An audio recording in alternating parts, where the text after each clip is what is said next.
So ever since I first read SP Little Knight, I already knew we were about to deal with what could be the most impactful cards ever printed in Yu-Gi-Oh! And now that Age of Overlord is out, we can say that this card went from being theoretically dangerous to actually dangerous. I mean, it's an extremely sought after secret rare and the most expensive quarter-century secret rare for a very good reason. I can tell you, at my sneak peek yesterday, everybody was going bananas over this card. And this isn't the kind of card that only works in like a handful amount of decks. If your deck can't play this card, then play this card. Let me reiterate my sentence. If your deck plays an extra deck, aka if you're not playing Domain Monarchs like Lithium, then you need to play one copy of this card or maybe 2 copies of this card just in case. It really is that good. Again, this is a very expensive secret rare because everybody and their mother wants the card, so you will have to spend quite a lot of money if you want to be up to date with the competition. But this card is, you know, the kind of card that everybody is hyping up right now and everybody keeps saying that it is broken, but is this actually true or is it kind of just hype? Well, let's dive right into what this card does and how allegedly good it is against the metagame. As soon as you smash the like and subscribe button. My man, you're the GOAT. Alright, so first things first, SP Little Knight is a pretty generic Link 2 monster that does just about anything you could ask for. Upon summon, if you summon it using at least one Fusion, Synchro, Xyz, or Link monster, you can actually banish any card on the field or in any graveyard. I actually love how you can banish your own card, so if you're playing a deck like Thunder Dragon and you have like a Solar on the board, you can banish your own Roar in the grave and then just pop off. It's pretty irrelevant, but it's really cute. Might be irrelevant if Colossus ever gets unbanned one day, which will not happen. Anyways, the real purpose of this card is to actually banish your opponent's cards so that you can break the board. No shit. You can't attack directly during the turn you use this effect, but nobody cares because Yu-Gi-Oh! Is all about resources and not really about life points. If you have like a plus 15 on your opponent, it doesn't matter if your opponent has full life points. But yeah, in other words, this card creates combos for going first, but also really helps out for going second, which is insane. This effect alone is enough to justify it being an amazing Link 2 monster. But Konami felt like this wasn't enough and they had to add like a second effect to this card. And this is where it gets a little out of control. Basically, whenever your opponent activates a card or effect, you can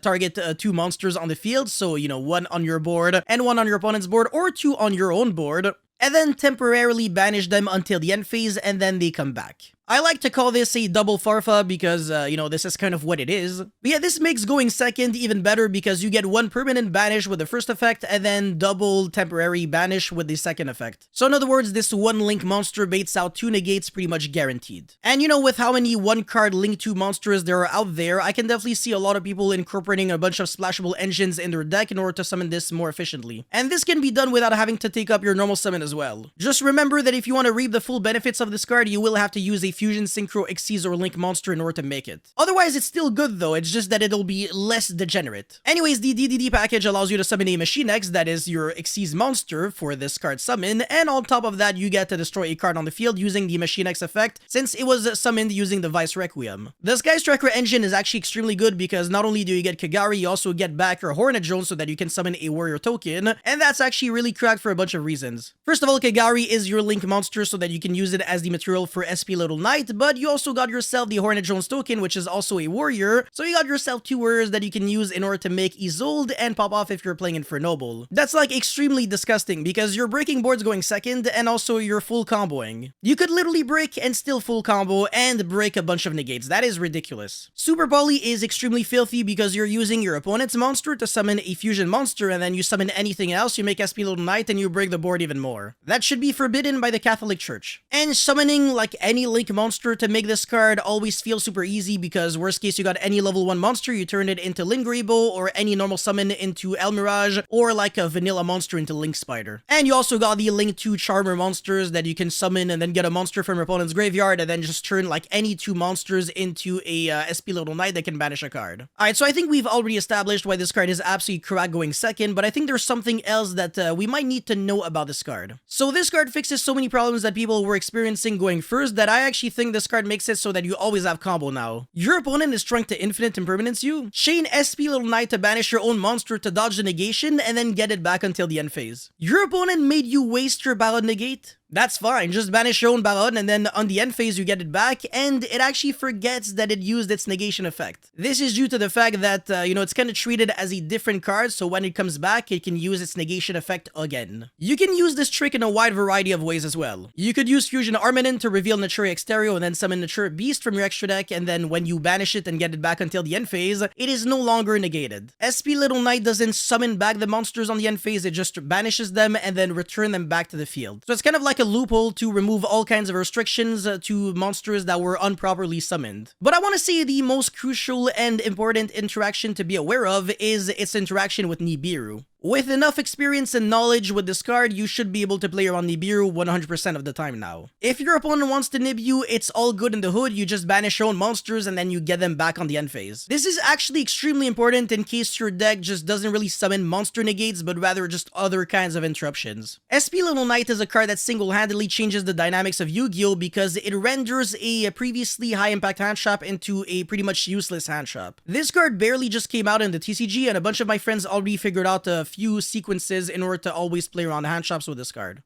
Again, this card would have been good even without the second effect, but at this point it's just cherry on the cake. That second effect made this card go from very good to a little unfair, and now I think it should be safe to say that this card is the best extra deck staple we have ever seen in the history of the game. This title used to belong to Nightmare Phoenix as well as Zeus, but at the same time this is about to change now. There's also kind of like a new Zeus monster in Age of Overlord, but I'm gonna make like a full detailed video on that card very soon. Anyways, SP Little Knight already power creeps the Nightmare monsters because you are banishing a card, which is really cracked instead of destroying, and you're also not forced to discard anything. And again, it has a second effect, and it's just a Link 2 monster. Like, this card is so broken, it could have actually been a Link 3 or Link 4, and it still would have been good. Not to mention that this card is ridiculously good to summon on your opponent's turn with IP Masquerena, so that's even better. You can't necessarily compare this card to cards like Needle Fiber because they fill in two completely different kinds of applications. Needle Fiber is a combo starter and a combo piece, etc., whereas SP Little Knight is more of a toolbox utility card.